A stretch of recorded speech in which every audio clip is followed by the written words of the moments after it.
আসসালামু আলাইকুম গাইস, আবারও চলে আসলাম মিজান ভাই সেই ভাইরাল হোটেলে। আজকে আবার খাবো মিজান ভাই হোটেলে, অনেকদিন পরে আসলাম তো। টুকেন এত বেশি কে? টুকেন যাইতেছে না কে? কাস্টমার কম, টুকেন সব বেঁচে গা, টুকেন সব বিক্রি হয়ে গেল গা। সব দেখতেছেন মিজান ভাই হোটেলের সামনে কিন্তু গমগমা কাস্টমার। দেখেন যার খাবার শেষে নিজে নিয়ে নিয়ে খাইতেছে, কোনো সমস্যা নেই ভাই, নিজে নিজে নিয়ে খাইতে কোনো সমস্যা হয় না ভাই, বিরক্ত লাগে না? ভালো লাগে না?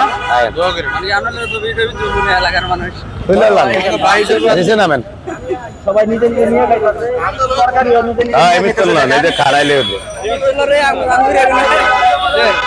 ভাই মাংস কয় কিলো ভাই? আলু ঝোলের কোন হিসাব আছে? 14 বার করে লয়ে খাইতেছে নিজের হাতে। তবে গরুর